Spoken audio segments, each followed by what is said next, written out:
കർത്താവിൻ്റെ ധന്യനാമം വാഴ്ത്തപ്പെടുമാറാകട്ടെ. ദിവസങ്ങളിലായിരിക്കുന്ന വാത്സല്യ ദൈവമക്കൾക്ക് വേഗം വരുന്ന യേശുക്രിസ്തുവിൻ്റെ നാമത്തിൽ സ്നേഹവന്ദനങ്ങൾ അറിയിക്കുന്നു. ഈ സന്ധ്യയിൽ നമുക്ക് ദിവസങ്ങളിലായിരിക്കാൻ കർത്താവ് നമുക്ക് കൃപയ്ക്കായി സ്വീകരിക്കുന്ന റോമാലേഖനം 1 മുതൽ 5 വരെയുള്ള അധ്യായങ്ങൾ എനിക്ക് വായിപ്പാനിടയായി. 6 വരെ അധ്യായങ്ങൾ വായിപ്പാനിട ഒറ്റയിരിപ്പിൽ ഞാനതങ്ങ് വായിച്ചു. എൻ്റെ ഹൃദയത്തിൽ ഒരു ഭാഗം അതിൽ നിന്ന് നിങ്ങളോട് സംസാരിക്കണമെന്ന്, എൻ്റെ പ്രിയ സഹോദരി സഹോദരന്മാരോട് സംസാരിക്കണമെന്ന് എൻ്റെ ഹൃദയത്തിൽ ഒരു പ്രേരണ ഉണ്ടായി. അതുകൊണ്ടാണ് ഈ വേദഭാഗം നമ്മൾ ഒരുമിച്ച് ധ്യാനിക്കുന്നത്. വളരെ പ്രാർത്ഥനയോടെ നമുക്ക് ദിവസങ്ങളിലായിരിക്കാം. നമുക്കറിയാം, റോമാലേഖനം ലേഖനങ്ങളുടെ ആദ്യത്തെ ലേഖനമാണ്. റോമാലേഖനം നീതീകരണം, വിശുദ്ധീകരണം, തേജസ്കരണം എന്ന ഘനമായ വിഷയം പഠിപ്പിക്കുന്ന ഒരു ലേഖനമാണ് റോമാലേഖനം. ഞാൻ ആ ഭാഗത്തേക്ക് പോകുന്നില്ല. 5-ാം അധ്യായത്തിൽ പ്രതിപാദിക്കപ്പെട്ടിരിക്കുന്ന വിഷയത്തിൻ്റെ മാർമികമായൊരു സബ്ജക്റ്റ്, മീറ്റായ ഭാഗം, കാതലായ ഭാഗം നിങ്ങളോട് സംസാരിപ്പാനാണ് കർത്താവിൽ ഞാൻ ശരണപ്പെടുന്നത്. പാപത്തെക്കുറിച്ചൊന്നും അധികം ആരും സംസാരിക്കത്തില്ല. പാപം ചെയ്തുകൊണ്ടിരിക്കുന്ന ഒരു പാപത്തെക്കുറിച്ച് എന്നെ സംസാരിക്കാൻ? ശുദ്ധീകരണം പ്രാപിച്ചുകൊണ്ടിരിക്കുന്നവർക്ക് മാത്രമേ പാപത്തെക്കുറിച്ച് സംസാരിക്കാൻ പറ്റുകയുള്ളൂ. അതുകൊണ്ട് വളരെ പ്രസക്തമായൊരു വേദഭാഗമാണ് ഇന്ന് രാത്രി ഞാൻ നിങ്ങളോട് ഷെയർ ചെയ്യാൻ ആഗ്രഹിക്കുന്നത്. റോമർ 5:12 മുതലുള്ള വാക്യങ്ങൾ. അതുകൊണ്ട് ഏക മനുഷ്യനാൽ പാപവും പാപത്താൽ മരണവും ലോകത്തിൽ കടന്നു. ഇങ്ങനെ എല്ലാവരും പാപം ചെയ്തിയാൽ മരണം സകല മനുഷ്യരിലും വാണിരിക്കുന്നു. ഒരു വലിയ മാനവജാതിയെ സംബന്ധിച്ചിടത്തോളം ഏറ്റവും പ്രധാനപ്പെട്ട ഒരു വിഷയമാണ് ഈ പാപവും പാപത്താലുള്ള മരണവും. വിശുദ്ധ വേദപുസ്തകമല്ലാതെ ഈ വിഷയത്തെക്കുറിച്ച് വ്യക്തമായൊരു പഠനം മറ്റ് ഇതര ഗ്രന്ഥങ്ങളിലൊന്നും നമുക്ക് ലഭിക്കുന്നില്ല. പാപിയായ മനുഷ്യന് രക്ഷ തരുവാനായിട്ട് അല്ലെങ്കിൽ രക്ഷ ലഭ്യമാക്കാനുള്ള യാതൊരു പദ്ധതികളും മറ്റിതര ഗ്രന്ഥങ്ങളിലൊന്നും കാണുന്നില്ല. പാപോഹം പാപകർമ്മോഹം പാപാത്മാ പാപസംഭവ. ഞാൻ പാപം ചെയ്ത് ജീവിച്ച്, പാപം ചെയ്ത് മരിച്ച്, പാപം ചെയ്ത് പോകുന്നു, അത്ര തന്നെ. പാപോഹം പാപകർമ്മോഹം പാപാത്മാ പാപസംഭവ. പാപത്തിൽ നിന്നൊരു വിടുതലില്ല. പാപം ചെയ്ത് ചെയ്ത് ചെയ്ത് പാപിയായി ഞാൻ ഈ ലോകത്ത് മരിക്കുന്നു എന്നാണ് ഹൈന്ദവ സൂക്തം. എന്നാൽ വേദപുസ്തകം 1 കൊരിന്ത്യർ ലേഖനം 15-ാം അധ്യായത്തിൽ ഹേ മരണമേ നിന്റെ ജയങ്ങളുടെ, ഹേ മരണമേ നിന്റെ വിഷമുള്ളൂടെ. മരണത്തിൻ്റെ വിഷമുള്ള പാപം, പാപത്തിൻ്റെ ശക്തി ന്യായപ്രമാണം. പാപത്തിൻ്റെ ശക്തിയായ ന്യായപ്രമാണത്തിൽ നിന്ന് കർത്താവ് ക്രിസ്തുവിൻ്റെ പ്രമാണത്തിലൂടെ നമ്മളെ വീണ്ടെടുക്കുന്നു എന്നുള്ള പുതിയ നിയമ യാഥാർത്ഥ്യങ്ങൾ പലരുടെയും തലയിലേക്ക് ഇന്നുവരെയും കയറിയിട്ടില്ല. ഹല്ലേലൂയ. വേദപുസ്തകത്തിൽ നമ്മൾ പഠിക്കുമ്പോൾ 9 യുഗങ്ങളെക്കുറിച്ച് വേദപുസ്തകം പഠിപ്പിക്കുന്നു. ആ 9 യുഗങ്ങളെക്കുറിച്ചുള്ള പഠനങ്ങളൊന്നും ഇന്ന് അധികമൊന്നുമില്ല. സ്വതന്ത്രം. എന്നാൽ ഞങ്ങളത് ആധികാരികമായി പഠിപ്പിക്കുന്നവരാണെന്ന് പറയുന്നതിൽ ഞങ്ങൾക്ക് സന്തോഷം. കാരണം വചനത്തിൻ്റെ വെളിപ്പാട് ജനത്തിന് പകർന്നു കൊടുക്കുക എന്നുള്ളതാണ് നമ്മുടെ ഏറ്റവും പ്രധാന വിഷയം. അത് മറച്ചു വെച്ചിട്ട് എന്ത് പഠിപ്പിക്കല? നിഷ്പാപയുഗം, മനസാക്ഷി യുഗം, മാനുഷിക ഭരണയുഗം, വാഗ്ദത്ത യുഗം, ന്യായപ്രമാണ യുഗം, കൃപായുഗം, അത് കഴിഞ്ഞ് മഹോദര യുഗം, സഹസ്രാബ്ദ യുഗം, നിത്യയുഗം. 9 യുഗങ്ങളെ 9ഉം 10ഉം ഒക്കെ ആയിട്ട് ചിലർ പഠിപ്പിക്കുന്നുണ്ട്. എന്നാൽ പ്രധാനമായും 9 യുഗങ്ങൾ. അതിൽ കൃപായുഗത്തിൽ കർത്താവായ യേശുക്രിസ്തുവിൻ്റെ രംഗപ്രവേശനത്തോടു കൂടിയാണ് പാപത്തിനൊരു പരിഹാരം വരുന്നതെന്ന് നാം ഗ്രഹിക്കണം. മർക്കോസിന്റെ സുവിശേഷം 2-ാം അധ്യായത്തിൽ 2:5 മകനെ നിന്റെ പാപങ്ങൾ മോചിച്ചു തന്നിരിക്കുന്നു. പാപമോചനം അവിടെയാണ് വരുന്നത്. മർക്കോസ് 2:10 മനുഷ്യപുത്രന് പാപങ്ങളെ മോചിപ്പാൻ അധികാരമുണ്ട് എന്നറിയേണ്ടത്. അപ്പൊ പാപമോചനം യേശുക്രിസ്തുവിലൂടെ മാത്രമാണ് നമുക്ക് ലഭിക്കുന്നത്. നമുക്കെന്നല്ല, ലോകത്തുള്ള സകല ജാതി മതസ്ഥർക്കും, ഭാഷക്കാർക്കും, വംശക്കാർക്കും, രാജ്യക്കാർക്കും കറുത്തവനും വെളുത്തവനും പണ്ഡിതനും പാമരനും കുചേലനും കുബേരനും എല്ലാവർക്കും പാപക്ഷമ ലഭിക്കുന്നത് കർത്താവായ യേശു ക്രിസ്തുവിൻ്റെ ബലിമരണത്തിലൂടെയാണ്, അല്ലെങ്കിൽ കർത്താവായ യേശു ക്രിസ്തുവിലൂടെയാണ്. നാം പാപസംബന്ധമായി മരിച്ചവരെങ്കിലും നീതിക്ക് ജീവിക്കേണ്ടതിന് അവൻ തൻ്റെ ശരീരത്തിൽ നമ്മുടെ പാപങ്ങളെ ചുമന്നു ക്രൂശിൽ മേൽ കയറി. അപ്പോൾ പാപസംബന്ധമായി നാം മരിക്കണം, നീതിക്ക് ജീവിക്കണം. ഹല്ലേലൂയ. ഒരു വലിയ സബ്ജക്റ്റാണ് ഞാൻ നിങ്ങളുടെ മുമ്പിൽ എടുത്തിട്ടിരിക്കുന്നത്. വേദപുസ്തകത്തിലൂടെ നമുക്കതിന് ഒരു പഠനം ആവശ്യമായിരിക്കുന്നു. ഇവിടെ പറയുന്നു, അതുകൊണ്ട് ഏക മനുഷ്യനാൽ പാപവും പാപത്താൽ മരണവും ലോകത്തിൽ കടന്നു. ഇങ്ങനെ എല്ലാവരും പാപം ചെയ്യുകയാൽ മരണം സകല മനുഷ്യരിലും പറഞ്ഞിരിക്കുന്നു. പാപമോ ന്യായപ്രമാണം വരെ ലോകത്തിലുണ്ടായിരുന്നു. അപ്പം ന്യായപ്രമാണം വരെ പാപം ഉള്ളൂ? അതേ, ന്യായപ്രമാണം വരെ പാപമുള്ളൂ. ന്യായപ്രമാണത്തിന് പാപത്തിന് ക്ഷമയില്ല, പാപത്തിന് പരിഹാരമില്ല. ലംഘനം ക്ഷമിച്ചും പാപം മറച്ചും കിട്ടിയ മനുഷ്യൻ പാപത്തെ മറക്കുകയായിരുന്നു. പാപത്തിന് ക്ഷമയില്ല. ഇസ്രായേൽ മക്കൾ അറുത്തുകൂട്ടിയ കോടാനുകോടി യാഗമൃഗങ്ങൾ ലോകത്തിൻ്റെ പാപത്തെ ചുമക്കുന്ന ദൈവത്തിൻ്റെ കുഞ്ഞാടായ യേശു ക്രിസ്തു വന്ന് മരിച്ച് അടക്കപ്പെട്ട് ഉയർത്തെഴുന്നേറ്റ് പാപമോചനം സാധ്യമാകുന്നതിലൂടെയാണ് എല്ലാ യുഗങ്ങളിലുമുള്ള മാനവജാതിക്ക് പാപമോചനം ലഭിക്കുന്നത്. അർത്ഥാൽ നിഷ്പാപയുഗം മുതൽ ന്യായപ്രമാണ യുഗം വരെയുള്ള പ്രിയപ്പെട്ടവർക്ക് പാപമോചനം ലഭിക്കുന്നത് കൃപായുഗത്തിൽ കർത്താവായ യേശുക്രിസ്തുവിൻ്റെ ബലിമരണത്തിലൂടെയാണെന്ന് നാം ഗ്രഹിക്കണം. ഹല്ലേലൂയ. ന്യായപ്രമാണം അനുസരിക്കാൻ കഴിയാത്തൊരു പ്രമാണമാണെന്നൊക്കെ രോമാലേഖനത്തിലും എബ്രായത്തിലും ഒക്കെ പഠിപ്പിക്കാൻ അങ്ങോട്ട് ഭാഗത്തേക്ക് പോകുന്നില്ല. എന്നാൽ ക്രിസ്തുവിൻ്റെ പ്രമാണം വന്നു കഴിഞ്ഞപ്പോൾ, മകനെ നിന്റെ പാപങ്ങൾ മോചിച്ചിരിക്കുന്നു. മനുഷ്യപുത്രന് പാപങ്ങളെ മോചിപ്പാൻ അധികാരമുണ്ട് എന്ന് നിങ്ങൾ അറിയേണ്ടതിനെ എഴുന്നേറ്റ് നടക്കാറുണ്ട്. അപ്പോൾ യേശുക്രിസ്തുവിലൂടെയാണ് പാപമോചനം കിട്ടുന്നത്. ന്യായപ്രമാണത്തിൽ പാപം ചെയ്യുക, യാഗം കഴിക്കുക, പിന്നെയും പാപം ചെയ്യുക, യാഗം കഴിക്കുക, ഇങ്ങനെയാണ് ആ പ്രമാണത്തിൻ്റെ വ്യവസ്ഥ. എന്നാൽ പുതിയ നിയമം അങ്ങനെയുള്ള സത്യത്തിൻ്റെ പരിജ്ഞാനം ലഭിച്ച ശേഷം നാം മനഃപൂർവ്വം പാപം ചെയ്താൽ പാപങ്ങൾക്ക് വേണ്ടി യാതൊരു യാഗവും ശേഷിക്കുന്നില്ല. ഭയങ്കരമായൊരു ശിക്ഷാവിധി, ന്യായവിധിയാണ് വെച്ചിരിക്കുന്നതെന്നാണ് പൗലോസ് പഠിപ്പിച്ചത്. ഭക്തന്മാരെന്നും വേണ്ട രീതിയിൽ ഗ്രഹിച്ചു എന്ന് എനിക്ക് തോന്നുന്നില്ല. സത്യത്തിൻ്റെ പരിജ്ഞാനം, സത്യം ഏതാ? ഞാൻ തന്നെ വഴിയും സത്യവും ജീവനുമാകുന്നു.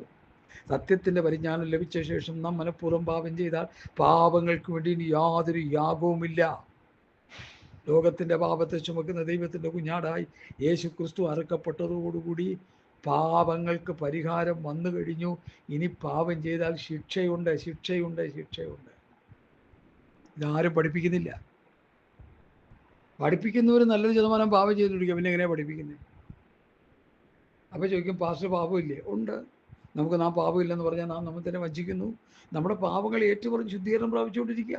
നോട്ടത്തിലോ ചിന്തയിലോ പ്രവൃത്തിയിലോ സംസാരത്തിലോ വന്നുപോയ തെറ്റുകുറ്റങ്ങൾ ദൈവത്തോട് ഏറ്റുപറഞ്ഞ് മാപ്പപേക്ഷിച്ച് വചനത്താലും ആത്മാവിനാലും കർത്താവിൻ്റെ രക്തത്താലുള്ള ശുദ്ധീകരണം പ്രാപിച്ചുകൊണ്ട് ഓരോ ദിവസവും മുമ്പോട്ട് പോയിക്കൊണ്ടിരിക്കുക. വചനമനുസരിച്ച് നീതി ചെയ്ത് ശുദ്ധീകരണം പ്രാപിച്ചുകൊണ്ടിരിക്കുക. നീതീകരണം, വിശുദ്ധീകരണം, തേജസ്കരണം. നീതീകരണം കൃപയാൽ ലഭിക്കുന്നു, ഫ്രീയായിട്ട് ലഭിക്കുന്നു. ആ നീതീകരണം പ്രാപിച്ചവൻ നീതി ചെയ്ത് വിശുദ്ധീകരണം പ്രാപിച്ചുകൊണ്ടിരിക്കണം. അതാണ് ദൈവമക്കൾ ചെയ്യേണ്ടത്. അത് ചെയ്യുന്നില്ലെന്നാണ് ഞാൻ പറഞ്ഞുകൊണ്ടിരിക്കുന്നത്. റോമാലേഖനം നമ്മൾ കൂലങ്കുഷമായി പഠിച്ചു കഴിഞ്ഞാൽ, റോമാലേഖനം 6-ാം അധ്യായത്തിൽ അതിൻ്റെ 11-12 വാക്യങ്ങൾ ഞാൻ വായിക്കുന്നു, ശ്രദ്ധിച്ച് കേൾക്കുക. ആകയാൽ പാപം നിങ്ങളുടെ മർത്യ ശരീരങ്ങളിൽ അതിൻ്റെ മോഹങ്ങളെ അനുസരിക്കുമാറ് ഇനി വാഴരുത്. നിങ്ങളുടെ അവയവങ്ങളെ പാപത്തിന് സമർപ്പിക്കുകയും അരുത്. നിങ്ങളെ തന്നെ മരിച്ചിട്ട് ജീവിക്കുന്നവരായി നിങ്ങളുടെ അവയവങ്ങളെ നീതിക്ക് അടിമകളാക്കി സമർപ്പിച്ചു കൊള്ളുവീൻ. യേശുക്രിസ്തുവിനോട് ചേരുവാൻ സ്നാനമേറ്റു, യേശുക്രിസ്തുവിനെ ധരിച്ചു, ദൈവത്തിൻ്റെ പരിശുദ്ധാത്മാവിനെ പ്രാപിച്ച മക്കളും അവകാശികളുമായി തീർന്ന ദൈവപൈതൽ പാപം ചെയ്യരുത്. ഹല്ലേലൂയ. പാപത്തിന് സമർപ്പിക്കരുത്. പാപത്തെ വിട്ട് ഓടണം, പാപത്തോട് പോരാടണം, പാപത്തോട് എതിർത്ത് നിൽക്കണം, പാപത്തെ കീഴ്പ്പെടുത്തണം. ഇങ്ങനെയുള്ള പ്രസംഗങ്ങൾക്ക് ഇന്ന് പ്രസക്തിയില്ലാതായി. അനുഗ്രഹം, നന്മ, വിടുതൽ വിടുതൽ വല്ല വിടുതലും നടക്കുന്നുണ്ടോ? ഈ പ്രോസ്പെരിറ്റിക്കാരുടെ പ്രധാന വിഷയം ദൈവത്തിൻ്റെ സൗഖ്യമാക്കും. വലിയ മാരകമായ രോഗം പിടിച്ചവരൊക്കെ ഞാൻ ശ്രദ്ധിച്ചിട്ടുണ്ട്. സൗഖ്യമാക്കുന്നു എന്നൊക്കെ പറഞ്ഞ് അവർ സൗഖ്യം പ്രാപിച്ച് അവസാനം കുറച്ച് ദിവസം കഴിയുമ്പോൾ പിന്നെ ആ സുഖം വന്ന് തന്നെ അവരങ്ങ് മരിക്കുക. എന്താ കാര്യം? യഥാർത്ഥമായ ഒരു പാപമോചനവും പാപത്തിൽ നിന്നുള്ള ഒഴിഞ്ഞുള്ളൊരു ജീവിതവും അവർക്ക് കാണുവാൻ കഴിയുന്നില്ല. പാപം ചെയ്തുകൊണ്ടിരിക്കുക. എന്നെ കേൾക്കുന്ന പ്രബുദ്ധരായ ദൈവമക്കളെ, ഞാൻ വാസ്തവത്തിൽ നിങ്ങളോട് ആത്മാർത്ഥമായിട്ട് ഞാൻ പറയട്ടെ, പാപമോചനം പ്രാപിച്ച് നാം പാപം ചെയ്യരുത്. പാപത്തോട് പോരാടണം, പാപത്തോട് എതിർത്ത് നിൽക്കണം, പാപത്തെ വിട്ടോടണം, പാപത്തെ കീഴ്പ്പെടുത്തണം. ഇല്ലെങ്കിൽ സ്വർഗരാജ്യത്തിൻ്റെ പടിവാതിൽ കാണാൻ പറ്റത്തില്ല. കാരണം എന്താ? സത്യത്തിൻ്റെ പരിജ്ഞാനം ലഭിച്ച ശേഷം മനഃപൂർവ്വം പാപം ചെയ്താൽ പാപങ്ങൾക്ക് ശിക്ഷ ഉണ്ടെന്ന് പോലും സൂചിപ്പിക്കുന്നു. പല പ്രാവശ്യം അത് പറഞ്ഞ വിഷയങ്ങളാണ്. ഞാൻ റോമാലേഖനം 5-ാം അധ്യായത്തിലേക്ക് വരാം. അതുകൊണ്ട് ഏകമനുഷ്യനാൽ പാപവും പാപത്താൽ മരണവും ലോകത്തിൽ കടന്നു. ഇങ്ങനെ എല്ലാവരും പാപം ചെയ്യാൽ മരണം സകല മനുഷ്യരിലും പരന്നിരിക്കുന്നു. പാപമോ ന്യായപ്രമാണം വരെ ലോകത്തിലുണ്ടായിരുന്നു. എന്നാൽ ന്യായപ്രമാണം ഇല്ലാതിരിക്കുമ്പോൾ പാപത്തെ കണക്കിടുന്നില്ല. കാരണം എന്താ? പാപത്തിനെതിരെ ശക്തമായൊരു നിയമമില്ല. പാപത്തോട് പോരാടി നിൽക്കാനൊരു നിയമമില്ല. അതുകൊണ്ടാണ് ന്യായപ്രമാണം ഇല്ലാതിരിക്കുമ്പോൾ പാപത്തെ കണക്കിടുന്നില്ല എന്ന് പറയുന്നത്. എങ്കിലും വരുവാനുള്ള പ്രതിരൂപമായ ആദാമിൻ്റെ ലംഘനത്തിന് തുല്യമായി പാപം ചെയ്യാത്തവരിലും മരണം ആദം മുതൽ മോശ വരെ വാണിരുന്നു. മോശയുടെ കാലം വരെ മരണം ഉണ്ടായിരുന്നു. കർത്താവായ യേശുക്രിസ്തു പ്രത്യക്ഷപ്പെട്ട് മോശയുടെ പ്രമാണം തിരുത്തി ഇങ്ങനെ തമ്മിൽ ഭാരങ്ങളെ ചുമപ്പിൻ, ഇങ്ങനെ ക്രിസ്തുവിൻ്റെ ന്യായപ്രമാണം നിവർത്തിപ്പിൻ. അപ്പോൾ ക്രിസ്തുവിൻ്റെ ന്യായപ്രമാണം വന്നു കഴിഞ്ഞപ്പോൾ പാപത്തിന്മേൽ ജയമുണ്ട്, വിടുതലുണ്ട്. അതാണ് ഇവിടെ പറയുന്നത്. പാപം ചെയ്യാത്തവരിലും മരണം ആദാം മുതൽ മോശ വരെ വാണിരുന്നു. എന്നാൽ യേശുക്രിസ്തുവിൽ വിശ്വസിക്കുന്നവന് മരണമില്ല. മോശയുടെ പ്രമാണത്തിൽ വിശ്വസിക്കുന്നവന് മരണമുണ്ട്. താൽക്കാലിക ശമനത്തിന് വേണ്ടി യാഗമുണ്ട്. എന്നാൽ യേശുക്രിസ്തുവിൽ വിശ്വസിക്കുന്നവന് എന്തില്ല? മരണമില്ല. പാപത്തിൻ്റെ വിഷമുള്ള ന്യായപ്രമാണത്തെ കർത്താവ് നീക്കി ഒരു പുതിയ പ്രമാണം തന്നു. എബ്രായലേഖനം പഠിക്കുമ്പോൾ ക്രിസ്തു തൻ്റെ ദേഹമെന്ന തിരശ്ശീല ചെയ്ത ഒരു പുതിയ വഴി. നമുക്ക് പുതിയ വഴിയെന്ന് പറഞ്ഞാൽ ഈ പഴയ വഴിയായിട്ട് വലിയ ബന്ധമൊന്നുമില്ല. അതിന് വലിയ ബന്ധമൊന്നുമല്ല, ഒരു ബന്ധവുമില്ല. പഴയ വഴി പുതുക്കിപ്പണിതല്ല, പഴയ വഴി മെയിൻ്റെനൻസ് ചെയ്തതല്ല. ഒരു പുത്തൻ വഴി തുറന്നു തന്നു എന്ന് തന്നെയാണ് എബ്രായലേഖനത്തിൽ പൗലോസ് എഴുതി വച്ചിരിക്കുന്നത്. യേശു തൻ്റെ ദേഹമെന്ന തിരശ്ശീല ചീന്തി ഒരു പുതിയ വഴി നമുക്ക് വേണ്ടി തുറന്നു തന്നിരിക്കുന്നു. ആ പുതിയ വഴിയിലൂടെ യാത്ര ചെയ്യണമെങ്കിൽ അപ്പോസ്തലന്മാരുടെ ഉപദേശം കേട്ട് അനുസരിച്ച് ജീവിക്കണമെന്നാണ് ഞങ്ങൾ പറഞ്ഞുകൊണ്ടിരിക്കുന്നത്. ഇത് ആർക്കൊന്നും ഒട്ടും മനസ്സിലാകുന്നുമില്ല. എന്തോ ചെയ്യും? എന്നാൽ ഇന്ന് രാത്രി ഒന്നുകൂടി ഞാൻ തറപ്പിച്ച് പറയുന്നു. ഹല്ലേലൂയ. പാപമോ ന്യായപ്രമാണം വരെ ലോകത്തിലുണ്ടായിരുന്നു. എന്നാൽ ന്യായപ്രമാണം ഇല്ലാതിരിക്കുമ്പോൾ പാപത്തെ കണക്കിടുന്നില്ല. എങ്കിലും വരുവാനുള്ള പ്രതിരൂപമായ ആദാമിൻ്റെ ലംഘനത്തിന് തുല്യമായി പാപം ചെയ്തവരിലും മരണം ആദാം മുതൽ മോശ വരെ വാണിരുന്നു. യേശുക്രിസ്തു വന്നപ്പോൾ പാപത്തിൻ്റെ വാഴ്ചയിലെ പാപം പരിഹരിക്കപ്പെടുന്നു. യേശുക്രിസ്തുവിൻ്റെ ബലിമരണവും ഉയർപ്പും ലോകത്തിന് പാപമോചനം ലഭ്യമാകുന്നു. ഹല്ലേലൂയ. എന്നാൽ ലംഘനത്തിൻ്റെ കാര്യവും കൃപാവരത്തിൻ്റെ കാര്യം ഒരുപോലെയല്ല. ഏകൻ്റെ ലംഘനത്താൽ അനേകർ മരിച്ചുവെങ്കിൽ, അതായത് ആദാമായ ഏക മനുഷ്യൻ്റെ പാപത്താൽ സകല മനുഷ്യരും മരിച്ചുവെങ്കിൽ, ദൈവകൃപയും ഏക മനുഷ്യനായ യേശുക്രിസ്തുവിൻ്റെ കൃപയാലുള്ള ദാനവും അനേകർക്ക് വേണ്ടി ഏറ്റവും അധികം കവിഞ്ഞിരിക്കുന്നു. ഈ യാഥാർത്ഥ്യം നമ്മൾ മനസ്സിലാകാതെ പോകരുത്. മോശയുടെ പ്രമാണം അനുസരിക്കുന്നവൻ മരിച്ചുകൊണ്ടിരിക്കുമ്പോൾ യേശുക്രിസ്തുവിൻ്റെ പ്രമാണം അനുസരിക്കുന്നവൻ മരിച്ചാലും ജീവിക്കുമെന്നുള്ളൊരു പ്രത്യാശയാണ് പുതിയ നിയമവിശ്വാസിയെ ഭരിക്കേണ്ടത്. പണ്ടൊരു വാസു പറഞ്ഞ പോലെ, എൻ്റെ വാസച്ചാൻ മരിച്ചുപോയി, ഞാൻ വിശ്വസിക്കുന്നു അച്ചായനെ കുറിച്ച് വിശ്വാസമുള്ളൂ, ഉറപ്പില്ല. നമ്മളങ്ങനെയല്ല. യേശുക്രിസ്തു നമുക്ക് വേണ്ടി മരിച്ചു, നമ്മുടെ പാപത്തിന് വേണ്ടി കാൽവരി ക്രൂശിൽ മരിച്ചു, അടക്കപ്പെട്ടു, ഉയർത്തെഴുന്നേറ്റു, സ്വർഗത്തിൽ പിതാവിൻ്റെ വലത്തുഭാഗത്ത് നമുക്ക് വേണ്ടി പക്ഷപാതം ചെയ്തുകൊണ്ടിരിക്കുന്നു. ഇനി ആ യേശുക്രിസ്തുവിൽ വിശ്വസിക്കുന്ന നമുക്കെന്തുണ്ട്? നിത്യജീവനുണ്ട്. പാപത്താലുള്ള മരണത്തിൻ്റെ ശിക്ഷ ഒഴിഞ്ഞുപോയി. സർവ്വലോകത്തിൻ്റെ പാപക്കടം ദൈവപുത്രൻ സ്വത്രം കൊടുത്തു.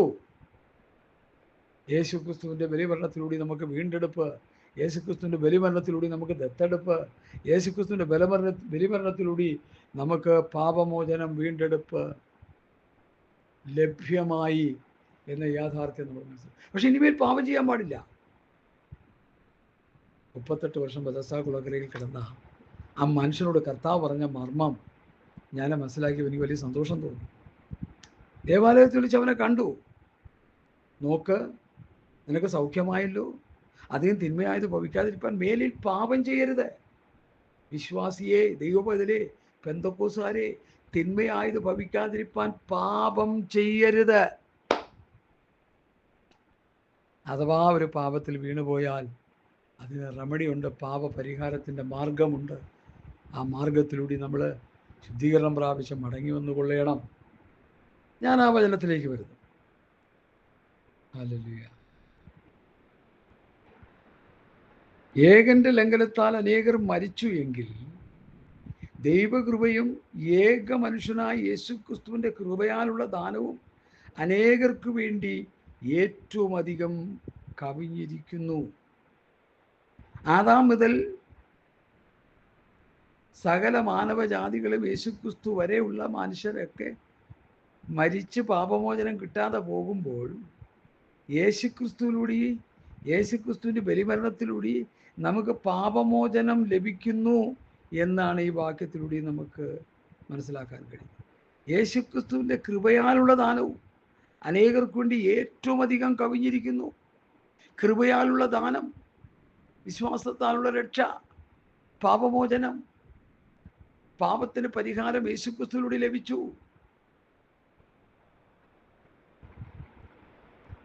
ഏക മനുഷ്യനായ പാപവും പാപത്താൽ മരണം ലോകത്തിൽ കടന്നു. ഇങ്ങനെ എല്ലാവരും പാപം ചെയ്യുക, മരണം സകല മനുഷ്യരിലും പറയും. അപ്പോൾ പാപം നിമിത്തമാണ് മരണം ഉണ്ടായത്.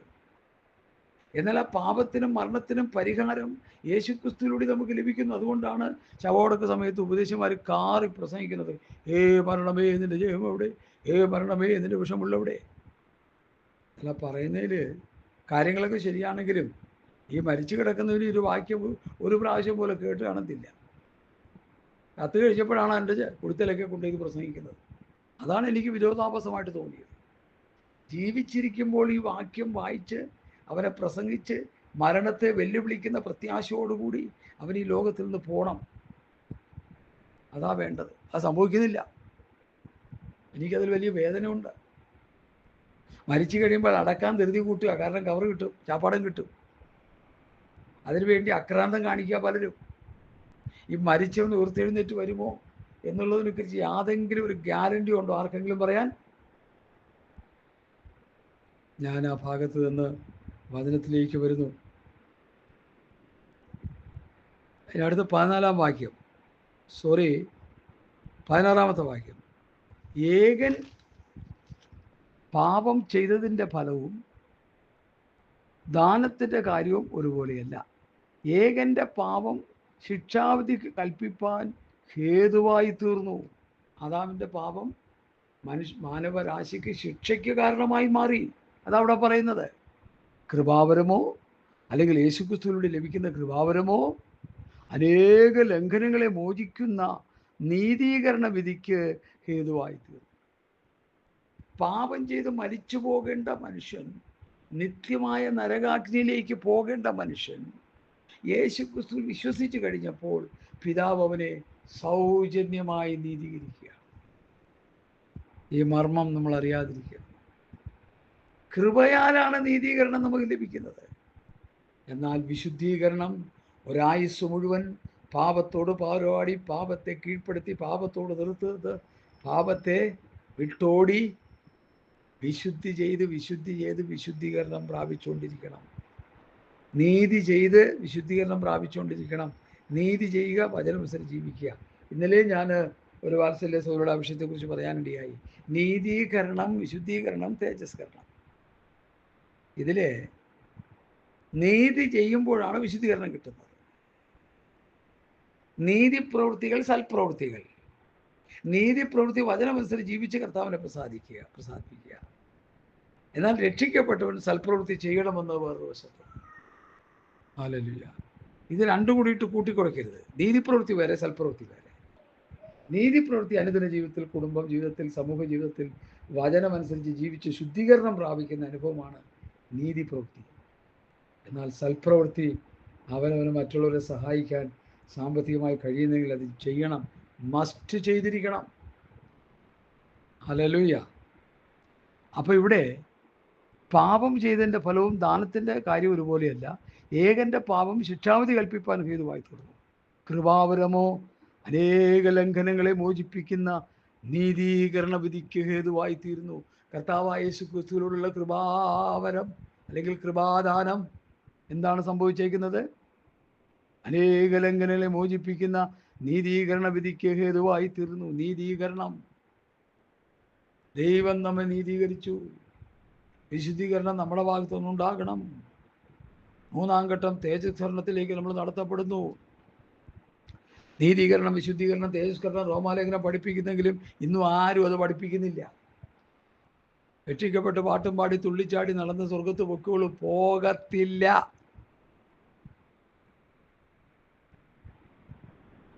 റോമാലേഖനത്തിലെ ഒരു പ്രധാന വാക്യം ഞാൻ നിങ്ങളെ ഗ്രഹിപ്പിക്കാൻ ശ്രമിക്കുന്നു. അതിൻ്റെ 16-ാമത്തെ വാക്യം. നിങ്ങൾ പാപത്തിൻ്റെ ദാസന്മാരാ 17 നിങ്ങൾ പാപത്തിൻ്റെ ദാസന്മാരായിരുന്നു എങ്കിലും നിങ്ങളെ പഠിപ്പിച്ച ഉപദേശ രൂപം ഹൃദയപൂർവ്വം അനുസരിച്ച് പാപത്തെ സ്വാതന്ത്ര്യം പ്രാപിച്ച് നീതിക്ക് ദാസനായി. നമ്മൾ പാപത്തിൻ്റെ ദാസന്മാരായിരുന്നു, പാപത്തിന് അടിമകളായിരുന്നു. എന്നാൽ അപ്പോസ്തലന്മാർ പറയുന്നു, പഠിപ്പിച്ച ഉപദേശ രൂപം ഹൃദയപൂർവ്വം അനുസരിച്ച് പാപത്തെ സ്വാതന്ത്ര്യം പ്രാപിച്ച് നീതിക്ക് ദാസനായി. യേശുക്രിസ്തുവിൽ വിശ്വസിച്ച് പാപമോചനം പ്രാപിച്ച് ഉപദേശം പഠിച്ചനുസരിച്ച് നീതി ചെയ്ത് വിശുദ്ധീകരണം പ്രാപിച്ചുകൊണ്ടിരിക്കണമെന്ന് ചുരുക്കം. ഇതാരും ചെയ്യുന്നില്ല. രക്ഷിക്കപ്പെട്ട് സ്നാനപ്പെട്ട് 2 ഭാഷ പറഞ്ഞാൽ മരിച്ചു കഴിഞ്ഞാൽ സ്വർഗത്ത് പോകുന്നില്ല. പ്രിയമുള്ളവരെ, ഓട്ടക്കളത്തിൽ ഓടാൻ വേണ്ടി ട്രാക്കിൽ കയറി നിൽക്കുകയാണ്. രക്ഷാസ്നാനം, പരിശുദ്ധാത്മാഭിഷേകം. അത് കഴിഞ്ഞ് ഏറെ ദൂരം ഓടണം, ഏറെ ഓടണം. ചുമ്മാ ഒന്നും സ്വർഗരാജ്യം കിട്ടത്തില്ല. സ്വർഗരാജ്യത്തെ ബലാത്കാരം ചെയ്യുന്നു, ബലാത്കാരികളെ പിടിച്ചടക്കുന്നു. സ്വർഗം വെറുതെ ഒന്നും നമുക്ക് ആരും എടുത്ത് തരത്തില്ല. നമ്മളത് പ്രാപിച്ചെടുക്കണം, പിടിച്ചെടുക്കണം. മുത്തുവ്യാപാരിയോട് പറഞ്ഞ ഉപമയിൽ പറയുന്നത്, ഒരു മുത്തുവ്യാപാരി വിലയേറിയ മുത്ത് കണ്ടെത്തിയാരെ തനിക്കുള്ളതെല്ലാം വിറ്റ് വിലയേറിയ മുത്ത് പ്രാപിച്ചു. അതിന് പണിയുണ്ട്, അധ്വാനമുണ്ട്, വിടേണ്ടതുണ്ട്, നമ്മളെ വെറുമയായി എണ്ണേണ്ടതുണ്ട്. ഹല്ലേലൂയ. വേഗത്തിൽ മുമ്പോട്ട് പോകുന്നു. ഇവിടെ പാപത്തിൻ്റെ ദാസന്മാരായിരുന്ന നമ്മൾക്ക് നീതി ചെയ്ത് വിശുദ്ധീകരണം പ്രാപിച്ച് തേജസ്കരണത്തിലേക്ക് നടത്തപ്പെടും. അപ്പൊ പഠിപ്പിച്ച ഉപദേശ രൂപ ഹൃദയപൂർവ്വം അനുസരിക്കുമ്പോൾ നമ്മൾ പാപത്തിന് സ്വാതന്ത്ര്യം കിട്ടുന്നത്. പാപത്തിന് സ്വാതന്ത്ര്യം കിട്ടി നീതിക്ക് ദാസന്മാരാകുന്നത്. നീതിക്ക് ദാസന്മാരെ നീതി ചെയ്ത് വിശുദ്ധീകരണം പ്രാപിച്ച് നിത്യജീവനിലേക്ക് പ്രവേശിക്കണം. പാപത്തിൻ്റെ ശമ്പളം മരണമത്രേ, ദൈവത്തിൻ്റെ കൃപാവരമോ കർത്താവായ യേശുക്രിസ്തുവിൽ നിത്യജീവൻ തന്നെ. റോമർ 6:23. അപ്പം നീതീകരണം പ്രാപിച്ചവൻ നീതി ചെയ്തുകൊണ്ടിരിക്കണം. ജീവിതത്തിൽ വചനം അനുസരിച്ചുകൊണ്ടിരിക്കണം. കുടുംബജീവിതത്തിൽ, സമൂഹ ജീവിതത്തിൽ, ജീവിതത്തിൻ്റെ എല്ലാ തുറകളിലും അപ്പോസ്തലന്മാർ തരുന്ന ഉപദേശം അനുസരിച്ച് ജീവിച്ചു കൊണ്ടിരിക്കണം. അല്ലാതെ ഒന്നും സ്വർഗത്ത് പോകാൻ ആർക്കും പറ്റത്തില്ല. ഉപദേശിമാർ നമ്മളെ ചതിച്ചിട്ടിരിക്കുക. രക്ഷയും സ്നാനവും 2 അന്യഭാഷ പറഞ്ഞാൽ സ്വർഗത്ത് പോകാൻ ഇല്ല. ഹല്ലേലൂയ. പാപം നമ്മളെ കടന്നു പിടിക്കും. അതുകൊണ്ടാണ് കായനോട് പറഞ്ഞത്, നീ പാപത്തെ കീഴ്പ്പെടുത്തണം, അല്ലെങ്കിൽ പാപം നിന്നെ കീഴ്പ്പെടുത്തും. നമുക്ക് പാപത്തെ കീഴ്പ്പെടുത്താൻ നമുക്കെങ്ങനെ കഴിയും? കർത്താവായ യേശുക്രിസ്തുവിൽ വിശ്വസിച്ചുകൊണ്ട് ആ ദൈവപുത്രൻ്റെ വചനങ്ങൾ ഓരോന്നും കേട്ടനുസരിക്കുന്ന ജീവിക്കുന്നതിലൂടെയാണ് പാപത്തിന് നമുക്ക് സ്വാതന്ത്ര്യം കിട്ടുന്നത്. ഇത് വേണ്ട രീതിയിൽ ഗ്രഹിക്കാൻ കഴിയാത്തൊരു സബ്ജക്റ്റാണ് ഞാൻ എടുത്തിട്ടെന്ന് എനിക്ക് ഓർമ്മയുണ്ട്. എങ്കിലും ഞാൻ പ്രാർത്ഥിച്ചുകൊണ്ട് പറയുന്നു, നിങ്ങളിത് പ്രാർത്ഥിച്ച് കേൾക്കുക. നമ്മൾ പാപത്തിൻ്റെ ദാസന്മാരായിരുന്നു. പഠിപ്പിച്ച ഉപദേശരൂപം ഹൃദയപൂർവ്വം അനുസരിച്ചാണ് പാപത്തിന് സ്വാതന്ത്ര്യം പ്രാപിച്ച് നീതിക്ക് ദാസന്മാരായത്. ഇനി നീതി ചെയ്ത് വിശുദ്ധീകരണം പ്രാപിച്ച് നിത്യത്തിലേക്ക് പോകാൻ നമ്മൾ ഒരുങ്ങിയിരുന്നാൽ മതി. തെറ്റായ പഠിപ്പിക്കൽ കൊണ്ട് ക്രൈസ്തവ കോളം നിറഞ്ഞു കിടക്കുകയാണ്. ഞാൻ ആ വചനത്തിലേക്ക് പിന്നെയും വരുന്നു. അതിൻ്റെ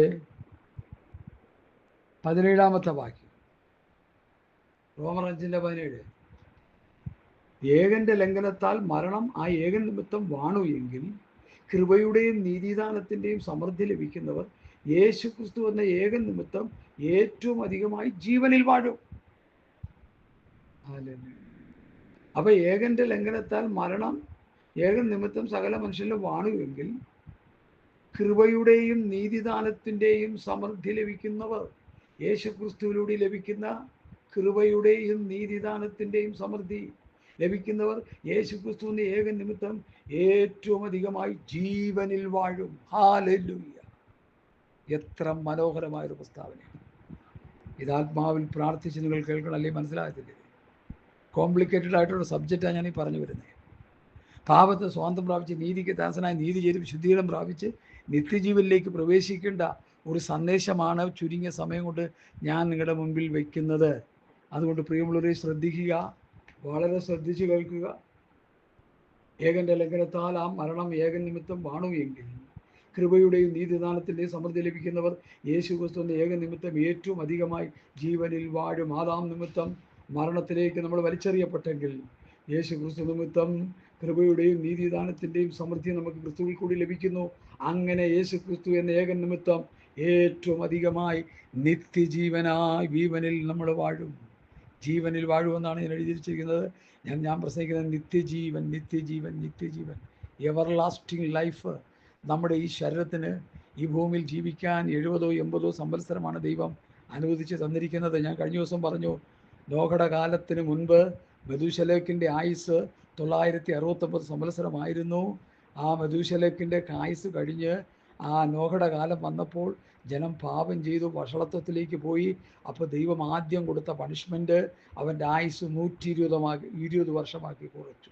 എത്ര വർഷം ആയുസ് നഷ്ടപ്പെട്ടവനായി മനുഷ്യൻ മാറി. ഇതാരെങ്കിലും ചിന്തിക്കാറുണ്ടോ? പഠിക്കാറുണ്ടോ?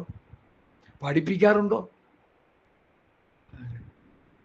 എടാ, പാപം ചെയ്താൽ ആയുസ് കുറയും. ദൈവവചനം വിട്ട് ചപ്പിൻ്റെയും ചവറിൻ്റെയും പിറകെ പോയാൽ നല്ല ആയുസ്സിൽ ഒരു പക്ഷേ ലോകത്തുനിന്ന് മാറ്റപ്പെടും. തങ്ങൾക്ക് ബോധിച്ച ഏവരെയും ഭാര്യമായി എടുത്തുവെന്ന് നോഹയുടെ കാലഘട്ടത്തെക്കുറിച്ച് പറയുന്നു. ഞാനതിനെ ഇങ്ങനെ പ്രസംഗിക്കുന്നത്, തങ്ങൾക്ക് ബോധിച്ചതുപോലെ നടന്നു. ഇന്നും കർത്താവായ യേശു ക്രിസ്തുവിന്റെ ഭക്തിഗത ഉപദേശം കയ്യിൽ വെച്ചിട്ട് തങ്ങൾക്ക് ബോധിച്ച പോലെ നടക്കിയ അനേകരെ FIR നിന്റെ മേലിട്ട് നിന്നെ ശിക്ഷ വിധിക്കുന്ന കാലം അതിവിദൂരമല്ലെന്ന് ഓർത്തുകൊള്ളണം. ഞാൻ നോട് കൽപ്പിച്ചതൊക്കെ പ്രമാണിപ്പാറിനെ കൊണ്ട് ഉപദേശിച്ചുകൊണ്ട് സകല ജാതികളെയും ശിഷ്യരാക്കിക്കൊള്ളുമെന്ന് കർത്താവ് പറഞ്ഞെങ്കിൽ കർത്താവ് കൽപ്പിച്ച ഉപദേശം പ്രസംഗിച്ച് അവർ ശിഷ്യരാക്കി നമ്മളും അത് തന്നെ ചെയ്യണം. മറ്റൊന്നാകാൻ പാടില്ല. Hallelujah, hallelujah. ഞാൻ വേഗത്തിൽ മുമ്പോട്ട് പോകട്ടെ. ഹല്ലേലൂയ. അപ്പം അങ്ങനെ ഏകലംഘനത്താൽ സകല മനുഷ്യർക്കും ശിക്ഷാവിധി വന്നതുപോലെ ഏകനീതിയാൽ സകല മനുഷ്യർക്കും ജീവകാരണമായ നീതീകരണവും വന്നു. അത് യേശുക്രിസ്തുവിലൂടെ നമുക്ക് ലഭിക്കുന്നേ. ഏക മനുഷ്യന്റെ അനുസരണക്കേടിനാൽ അനേകർ പാപികളായി തീർന്നതുപോലെ ഏകന്റെ അനുസരണത്താൽ അനേകർ നീതിമാന്മാരായി തീരും. യേശുക്രിസ്തുവിൽ വിശ്വസിച്ച് കർത്താവിൻ്റെ പ്രമാണം അനുസരിച്ച് ജീവിക്കുമ്പോൾ നമുക്ക് എന്ത് കിട്ടും? സ്തോത്രം, നീതിമാന്മാരായി തീരാൻ കഴിയും. ഹല്ലേലൂയ. ഏകന്റെ അനുസരണക്കേടിനാൽ പാപികളായി തീർന്നതുപോലെ യേശുക്രിസ്തു പിതാവിനെ അനുസരിച്ച് നമുക്ക് വേണ്ടി പാപയാഗമായി തീർന്നതിലൂടെ ആ യേശുക്രിസ്തുവിൽ വിശ്വസിക്കുന്ന നമുക്ക് എന്തുണ്ട്? ഏകന്റെ അനുസരണത്താൽ അനേകർ നീതിമാന്മാരായി തീരും. യേശുക്രിസ്തുവിന്റെ പാപത്തിലൂടെ മരിച്ചു എന്ന് ഹൃദയം കൊണ്ട് വിശ്വസിച്ച് വായ കൊണ്ട് നീതിക്കായി ഏറ്റുപറഞ്ഞ് രക്ഷാനുഭവം പ്രാപിച്ച് പരിശുദ്ധാത്മാഭിഷേകം പ്രാപിച്ച് വിശുദ്ധിയിലും വേർപാടിലും ജീവിച്ച് അപ്പോസ്തലന്മാരുടെ ഉപദേശപ്രകാരം ഒരു ആത്മീക വളർച്ചയിലേക്ക്, ആത്മീയ വർധനവിലേക്ക്, ആത്മീയ നിറവിലേക്ക് വന്നു കഴിയുമ്പോൾ നമുക്ക് നിത്യജീവനിലേക്ക് പോകാൻ പെട്ടെന്ന് സാധ്യമാണ്. ഇല്ലെങ്കിൽ അത് നടക്കില്ല. ഹല്ലേലൂയ. എന്നാൽ ലംഘനം പരിഗെടുത്ത് ന്യായപ്രമാണം ഇടയിൽ ചേർന്ന് വന്നു. എങ്കിലും പാപം പരിഗെടുത്ത് കൃപ അത്യന്തം വർദ്ധിച്ചു. പാപം മരണത്താൽ വാണതുപോലെ കൃപയും നമ്മുടെ കർത്താവായ യേശുക്രിസ്തു മുഖാന്തരം നീതിയാൽ നിത്യജീവന് വാഴേണ്ടതിന് തന്നെ. എന്നിൽ വിശ്വസിക്കുന്നവൻ മരിച്ചാലും ജീവിക്കും. എന്നിൽ വിശ്വസിച്ച് ജീവിക്കുന്നതിന് മരണമില്ല. മരണാനന്തര ജീവിതം ക്രിസ്തുവിൽ വിശ്വസിച്ച് മുമ്പോട്ട് പോകുന്ന ഒരു ദൈവവേദന് മരണാനന്തര ജീവിതം സ്വർഗത്തിൽ ജീവിക്കാൻ കഴിയും. സ്വർഗത്തിലെന്ന് പറഞ്ഞാൽ നമ്മളിപ്പോൾ മരിച്ചു കഴിഞ്ഞാൽ വിശ്രാമ സ്ഥലത്തേക്കാണ് പോകുന്നത്. കർത്താവിൻ്റെ വരവിൽ അവിടെ നിർത്തിരുന്നേറ്റ് സ്വർഗത്തിലേക്ക് പോകാനിടയായി. അത് കഴിഞ്ഞ് 7 വർഷത്തെ മഹോദരകാലം. ആ മഹോദരകാലം കഴിയുമ്പോൾ സ്തോത്രം, ദൈവപുത്രനായ യേശുക്രിസ്തു പഴയ നിയമ പുതിയ നിയമ സഭയുമായി ഭൂമിയിൽ 1000 ആണ്ട് വാഴ്ചയ്ക്ക് വേണ്ടി വരും. നമ്മൾ കർത്താവിൻ്റെ ഒപ്പം രാജാക്കന്മാരായി വാഴും. ഇസ്രായേൽ ഗോത്രം 12 ഇസ്രായേൽ 12 അപ്പോസ്തലന്മാർ സ്വതന്ത്രം ന്യായം വിധിക്കുമ്പോൾ പുതിയ നിയമസഭ ഈ ലോകത്തെയും ദൂതന്മാരെയും ന്യായം വിധിക്കുമെന്ന് പൗലോസ് അപ്പോസ്തലൻ പഠിപ്പിക്കുന്നു. നമ്മളിപ്പോൾ നമ്മളിപ്പോൾ എന്താ ചെയ്യുന്നത്? ന്യായത്തിന് വേണ്ടി പോലീസ് സ്റ്റേഷനിലും കോടതിയിലും കയറി ഇറങ്ങുക. സ്വർഗീയ കോടതി നമ്മളെ ന്യായം വിധിക്കുന്ന ഒരു കാലഘട്ടം വരാൻ പോകുന്നു. യേശു ക്രിസ്തുവിലൂടെ പാപമോചനം ലഭിച്ച് പാപം ചെയ്ത് നീതി ചെയ്ത് വിശുദ്ധീകരണം പ്രാപിച്ച് നിത്യജീവനോട് ഒരുങ്ങിക്കൊണ്ടിരിക്കുന്നില്ലെങ്കിൽ നമ്മളെ മുക്കിക്കളയാൻ സാത്താൻ വിവിധ അടവുകളുമായിട്ട് കടന്നു വരും എന്ന് നമ്മൾ മനസ്സിലാക്കണം. സാത്താൻ്റെ തന്ത്രങ്ങളെ നാം അറിയാത്തവരല്ലല്ലോ. അവൻ്റെ തന്ത്രങ്ങൾ കുടുങ്ങിപ്പോകരുത്. ഹല്ലേലൂയ. എൻ്റെ വാക്കുകൾ ഇവിടെ ഉപസംഹരിക്കുകയാണ്. അപ്പം യേശുക്രിസ്തുവിൽ വിശ്വസിച്ച് പാപമോചനം പ്രാപിച്ച് പാപം ചെയ്യാതെ നീതി ചെയ്ത് വിശുദ്ധീകരണം പ്രാപിച്ച് കർത്താവിൻ്റെ വരവിൽ പ്രത്യാശയോടെ കാത്തിരിക്കണമെന്നാണ് ഇന്ന് രാത്രി ഞാൻ നിങ്ങളുടെ മുമ്പിൽ വയ്ക്കുന്ന പ്രധാന ദൂത്. ഒന്നുകൂടി പറയാം. പാപത്തിൽ ജീവിച്ചുകൊണ്ടിരുന്ന നമ്മൾ പാപത്തിന് പരിഹാരമായി യേശുക്രിസ്തു വന്ന് ഈ ഭൂമിയിൽ മരിച്ചടക്കപ്പെട്ട് ഉയർത്തെഴുന്നേറ്റ് യേശുക്രിസ്തുവിൽ വിശ്വസിച്ച് പാപമോചനം പ്രാപിച്ച് നീതി ചെയ്ത് വിശുദ്ധീകരണം പ്രാപിച്ച് നിത്യജീവനിലേക്ക് നടത്തപ്പെടാനുള്ള ഒരു ഗോൾഡൻ ഓപ്പർച്യൂണിറ്റിയാണ് ദൈവമക്കൾക്ക് കർത്താവ് നൽകിയിരിക്കുന്നത്. അത് നഷ്ടപ്പെടുത്തി കളയരുത്. ഒത്തിരി പറയാനുണ്ടെങ്കിൽ ഞാൻ ഇവിടെ നിർത്തുക ഈ സന്ദേശം. സത്യത്തിൻ്റെ പരിജ്ഞാനം ലഭിച്ച ശേഷം മനഃപൂർവ്വം പാപം ചെയ്താൽ പാപങ്ങൾക്ക് വേണ്ടി യാതൊരു യാഗവും ശേഷിക്കുന്നില്ല എന്ന് എബ്രായ ലേഖനം 10-ാം അധ്യായത്തിൻ്റെ 26 മുതലുള്ള വാക്യം നമ്മെ പഠിപ്പിക്കുന്നു. സത്യത്തിന് പരിജ്ഞാനം ലഭിച്ച ശേഷം മനഃപൂർവ്വം പാപം ചെയ്താൽ പാപങ്ങൾക്ക് വേണ്ടി ഒരു യാഗവും ശേഷിക്കാതെ ന്യായവിധിക്കായി ഭയങ്കരമായൊരു പ്രതീക്ഷയും എതിരാളികളെ ദീപിക്കുവാനുള്ള ക്രോധാഗ്നിയുമേ ഉള്ളൂ. എന്നിട്ട് പറയുന്ന മോശയുടെ പ്രമാണം അനുസരിക്കാത്തതിന് ശിക്ഷ, ക്രിസ്തുവിൻ്റെ പ്രമാണം അനുസരിക്കാത്തതിന് ശിക്ഷ എന്നാണ് അടുത്ത് പറയുന്നത്. മോശയുടെ ന്യായ പ്രമാണം അനുസരിക്കാത്തവന് കരുണ കൂടാതെ 2-3 സാക്ഷികളുടെ വാമൊഴി കേട്ട് മരണശിക്ഷ കൽപ്പിക്കുന്നുവല്ലോ. അപ്പം മോശയുടെ പ്രമാണം അനുസരിക്കാത്ത ശിക്ഷ ഉണ്ടെന്ന് ഇവിടെ പറയുന്നു. അടുത്ത് പറയുന്ന ദൈവപുത്രനെ ചവിട്ടിക്കളയുകയും വിശുദ്ധീകരിച്ച നിയമരക്തത്തെ മല്ലവം നടുകയും കൃപയുടെ ആത്മാവിനെ നിന്ദിക്കുകയും ചെയ്യുന്നവൻ എത്ര കഠിനമേറെ ശിക്ഷയ്ക്ക് പാത്രമാകുമെന്ന് വിചാരിപ്പീൻ. രക്ഷിക്കപ്പെട്ടവരെ, സ്നാനപ്പെട്ടവരെ, വിശുദ്ധാംശം പ്രാപിച്ചവരെ, വിശുദ്ധിയിലും വേർപാടിലും ജീവിച്ചുകൊണ്ടിരിക്കുന്നവരാണെങ്കിലും നമ്മുടെ ഉത്തരവാദിത്വം വളരെ വലുതാണ്. പാപം ചെയ്യാൻ നമുക്ക് അവകാശമില്ല. പാപത്തോട് പോരാടണം, പാപത്തോട് എതിർത്ത് നിൽക്കണം, പാപത്തെ വിട്ട് ഓടണം, പാപത്തെ കീഴ്പ്പെടുത്തണം. എന്തുകൊണ്ട്? കർത്താവായ യേശുക്രിസ്തു നമ്മുടെ പാപപരിഹാരമായി ബലിയായി മാറി. ഇനിയൊരു കർത്താവ് നമുക്ക് മരിക്കാനില്ല, ഇനിയൊരു വഴി നമുക്കില്ല. യേശു തൻ്റെ ദേഹമെന്ന തിരിശീല ചീന്തി ഒരു പുതിയ വഴി നമുക്ക് തുറന്നു തന്നിരിക്കുന്നു. രക്ഷിക്കപ്പെട്ടവൻ പാപം ചെയ്യരുത്. പാപം ചെയ്യാതെ നീതി ചെയ്ത് വിശുദ്ധീകരണം പ്രാപിച്ചുകൊണ്ടിരിക്കുമ്പോൾ കർത്താവിൻ്റെ പ്രത്യക്ഷതയിൽ നമുക്ക് എടുക്കപ്പെടാം. അല്ലാതെ എടുക്കപ്പെടുന്ന കാര്യത്തെക്കുറിച്ച് ചിന്തിക്ക പോലും അരുത്. കർത്താവിൻ്റെ വരവിൽ എടുക്കപ്പെടണമെങ്കിൽ ആദ്യം അപ്പോസ്തലന്മാർ തന്നിരിക്കുന്ന ഈ ഉപദേശം, പുതിയ നിയമസഭയുടെ ആദ്യത്തെ ഗ്രൂപ്പ് കേട്ടത് അവർ അപ്പോസ്തലന്മാരുടെ ഉപദേശം കേട്ട് കൂട്ടായി മരിച്ച് അപ്പം നുറുക്കി പ്രാർത്ഥന കഴിച്ചു പോകുന്നു. അങ്ങനെയെങ്കിൽ ഇന്ന് ഭൂമിയിലുള്ള എല്ലാ സഭകളും അപ്പോസ്തലന്മാരുടെ ഉപദേശം കേട്ട് കൂട്ടായി മരിച്ച് അപ്പം നുറുക്കി പ്രാർത്ഥന കഴിച്ചു വരണം. അല്ലെങ്കിൽ കർത്താവിൻ്റെ ഉള്ളിൽ പോകാൻ പറ്റില്ല. അപ്പോസ്തലന്മാരുടെ ഉപദേശം കേട്ട് കൂട്ടായ്മ അനുസരിച്ച് പ്രാർത്ഥന കഴിച്ച് പോകുന്നവരാണ് കർത്താവ് തൻ്റെ സഭയോട് ചേർത്ത് കൊണ്ടിരുന്നത്. ഞാൻ എൻ്റെ സഭ എപ്പോഴും പാതാള ഗോപുരം വരെ ജയിക്കില്ല. സഭ കർത്താവിൻ്റെതാണ്. അതുകൊണ്ട് വാത്സല്യ ദൈവമക്കളെ, അബദ്ധത്തിൽ ചന്തയാടരുത്. ദുരുപദേശത്തിൻ്റെ വക്താക്കളായി നമ്മൾ തീരരുത്. കർത്താവായ യേശുക്രിസ്തുവിൻ്റെ ഭക്തിയുക്ത ഉപദേശം ആഴത്തിൽ ഗ്രഹിച്ച് പഠിച്ച് അനുസരിച്ച് ജീവിച്ച് നിത്യതയ്ക്ക് വേണ്ടി ഒരുങ്ങുവാൻ ഈ വചനങ്ങൾ നമുക്ക് മുഖാന്തരമായി ഭവിക്കട്ടെ. ഇവിടെ എബ്രായർ 10:26 മുതലുള്ള വാക്യത്തിൽ ദൈവപുത്രനെ ചവിട്ടികളെയും വിശുദ്ധീകരിച്ച നിയമത്തെ മല്ലവം നടുകയും കൃപയുടെ ആത്മാവിനെ നിന്ദിക്കുകയും ചെയ്യുന്നവൻ എത്ര കഠിനമേറെ ശിക്ഷയ്ക്ക് പാത. കഠിനമായ ശിക്ഷ എന്ന നരകം അല്ല, വേറെന്താ? അതിനെ കുറച്ച് പഠിപ്പിക്കാൻ ഞാനാളല്ല. എത്ര പാപം ചെയ്താലും ഒരു കുഴപ്പമില്ല, കർത്താവ് വരുമ്പോൾ പോകുമെന്ന് പറഞ്ഞുകൊണ്ടിരിക്കുന്നവരാ ഇന്നത്തെ ശുശ്രൂഷകന്മാർ നല്ലൊരു പങ്കും ഇല്ലവേ ഇല്ല. നീതി ചെയ്ത് വിശുദ്ധീകരണം പ്രാപിച്ചുകൊണ്ടിരിക്കുന്നവരാക്കാണ് തേജസ്കരണത്തിലേക്ക് നടത്തപ്പെടുന്നത്. അത് കർത്താവിൻ്റെ ഉള്ളിൽ കിട്ടുന്ന രൂപാന്തര ശരീരം. അതുകൊണ്ട് എൻ്റെ വാക്കുകൾ ഇവിടെ ചുരുക്കുന്നു. ഈ വചനങ്ങൾ പിന്നെയും കേൾക്കുക. കർത്താവ് വരാറായി, കാഹളം ധനിക്കാറായി. ഇസ്രായേലിനെതിരെ വലിയ സഖ്യം യുദ്ധത്തിന് വേണ്ടി ഒരുങ്ങിക്കൊണ്ടിരിക്കുന്നു. ഇതൊക്കെ പ്രാവചനിക നിവൃത്തികളാണ്. യേശുക്രിസ്തു അതിൻ്റെ ഘോരമായ ശക്തിയോടുകൂടി പ്രത്യക്ഷപ്പെടാൻ പോകുന്നു. തടുക്കുന്നവൻ വഴിയിൽ നീങ്ങിപ്പോക മാത്രം വേണം, അപ്പോൾ യേശുക്രിസ്തു പ്രത്യക്ഷപ്പെടും. തടുക്കുന്നത് പരിശുദ്ധാത്മാവ് പുതിയ നിയമസഭയാണ്. അതുകൊണ്ട് വിശുദ്ധിയെ തികച്ചൊരുങ്ങിയിരിക്കാം, ഉണർന്നിരിക്കാം, സദാകാലം ഉണർന്ന് പ്രാർത്ഥിച്ചുകൊണ്ടിരിക്കാം. കർത്താവ് ഈ വചനങ്ങളാൽ നമ്മെ അനുഗ്രഹിക്കട്ടെ. ആമേൻ, ആമേൻ, ആമേൻ, ആമേൻ, ആമേൻ, ആമേൻ, ആമേൻ. സ്തോത്രം, സ്തോത്രം, സ്തോത്രം, സ്തോത്രം, സ്തോത്രം, സ്തോത്രം, സ്തോത്രം.